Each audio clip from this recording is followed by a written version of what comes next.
What were the challenges of telling a story this way and having 90 minutes with no dialogue? We made a TV series with Shaun, which we're still making, and it has no dialogue. We wanted to stick to the integrity of the series, really. It seemed to work very well.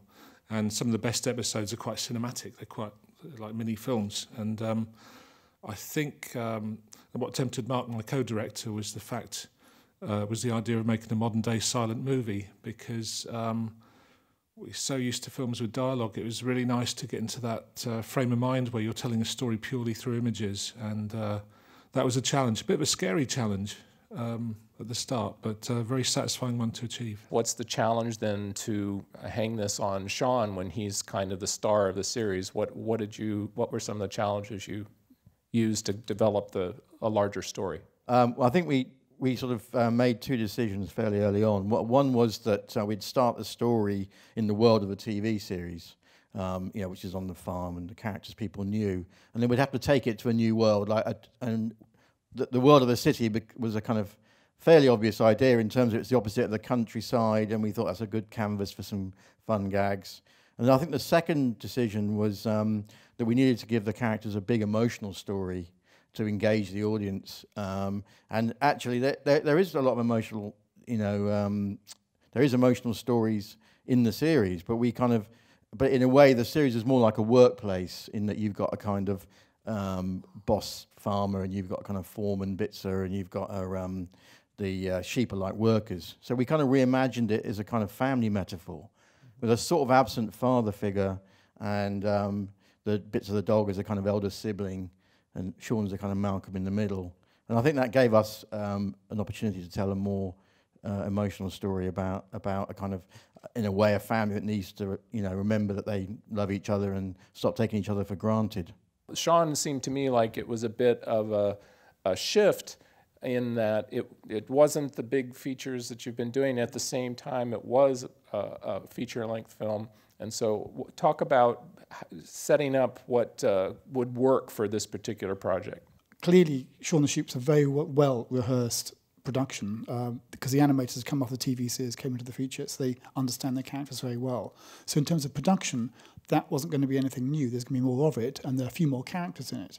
So then it becomes, having got the script written, in fact, these two guys both had long hair when they started writing the film. It was quite hard to get it. We always a line of dialogue. No, we can't have a line of dialogue.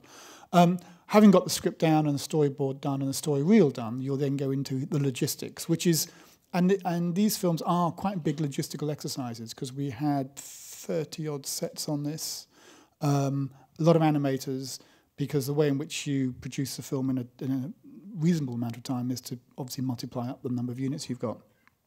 And it was in the same sort of way that we were on the TV series.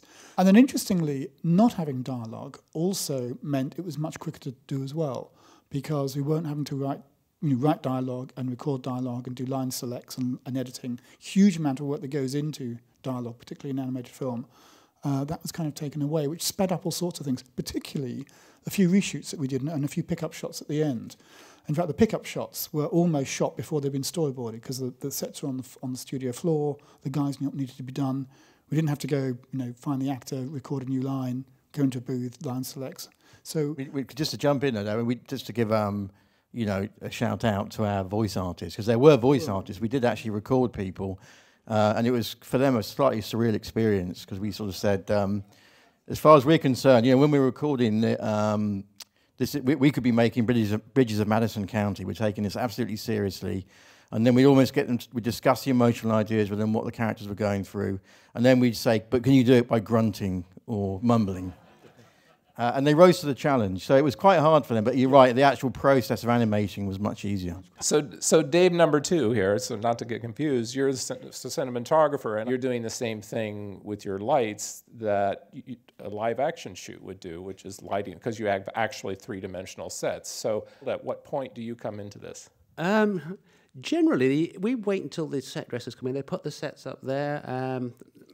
They're constructed. The set dressers come in, we'll start distressing them, which is about the time we start looking at them as well. And we'll start putting a basic lighting in there when the sets are finished being dressed, and then we'll do the sort of fine lighting in there. And it is exactly the same as with live action, I mean, I've had this in the past. So I think even going back to Wrong Trousers, people coming and saying, "That's wonderful. That the lighting's really good. It's like a real film." And we're thinking, well, it is. It is a real film. You apply the same thing. You want to put mood in there. You want to put tension. You want to make it interesting. It has to support the storyline. So you treat it as you would anything else. Obviously, there are practical limitations with the lighting as to where you can put the lights. Although in general, with stop frame, I find it's actually more flexible. You've got more time. You can use any exposure you like. We're not tied to sort of, a 50th of a second and need big, very bright lights. We can work with quite low light levels. A lot of the lights we use are actually, in fact, using like shop fitting lights because they're actually small and to the scale of the characters. For larger scenes, we'll be using maybe up to 10Ks because basically at the end of the day, outside it's the sun or it's the moon. So all the lighting principles as normal apply. So Ilan, I want to talk to you about the music on this, because even though this is a silent film style, you have some songs come in with lyrics.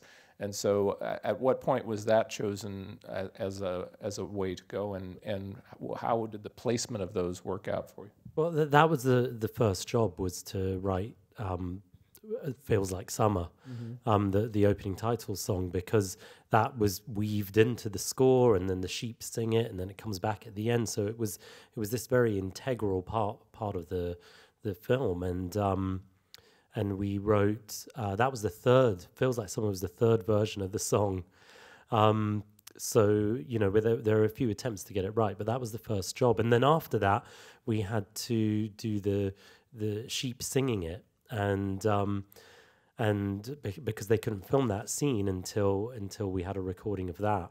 So as you're working on this film, one of the things that strikes me is there are these places that seem very vista-like, the city and the country too, where you're seeing a large landscape. Can you talk a little bit about how that is achieved? Well, they were quite large sets. We had one set, where the sheep come out into the city square. I think we had one animator animating 42 characters. So that one person having to run it. If we didn't have the digital technology, I don't know how the hell he would have remembered which character he'd actually just moved. But yeah, he was handling 42 there. But they were just quite big sets. For the traffic ones on the road going into the city, we did have to do several passes because we couldn't make that many vehicles. So the lane going to the right, the lane going to the left, and the flyover separately, and just blend them together. But basically, big sets. So here are our guest stars. And what are they made of? Well, this one this is actually silicon. He's a silicon model. His face is made out of animation, plasticine clay, and the mouths actually pop out. So we have substitute mouths that you then blend in the join. But it's a silicon model with an armature in a sort of Ray Harryhausen tradition of armatures. Right. Inside here, he would have used latex, but silicon's really, really great. But do you think this is the actual Bitzer and Shaun? This is the actual Shaun, and remember that in one or two of the shots, his eyes filled screen. So in one or two of the shots, that was the entire image. You'd have to have a sharp lens, I guess. I don't feel that heavy there. There's a lot of metal in them. Oh, wow, yes. So there's quite a complex metal armature in there. Very all the rubbery. socket joints, yeah, which allows the animators to really put a lot of performance into them. Fantastic. So how do you keep them in place? Well, some of them have got what we call tie downs. I don't know whether we've got a Shaun there, where you put little screws in underneath. Okay. Sometimes we use rare earth magnets, so the set is a perforated steel set very often, and you put underneath a magnet which holds them down very, very tightly. So they have little kind of sockets on the back in which you can put in a kind of a steel rod, which will be connected to a kind of a heavy weight. So that'll actually take the weight of the model off the feet. So you don't have to worry so much about balancing them or actually tying them down because the weight's taken by a rig. So making all these puppets is like its own set of work. It's a huge endeavor. I mean, the design, and they're all handmade by I mean, the unspoken heroes. I mean, are the puppet makers and the riggers actually, because some of the rigging gets very complicated as well. And you might have to rig multiple characters and so on. So there's a whole department that does model making. And of course, you're doing. I don't know how many farmers we made for this film. Again, there were farmers in different stages of dress. And undress as well. In And fact. undress. There was a naked farmer. I There was a noticed. naked one farmer. naked farmer, I don't know if you spotted the naked So farmer. there's it becomes quite I mean, literally a production, because they are having to not quite mass produce these models, but make a lot of each character and find a process which is relatively easy to make them in, and is going to produce a character which is going to be really good to animate. Well, I've gone over, but I thank you all for being here, and I hope you had a good time hearing about the making of this film.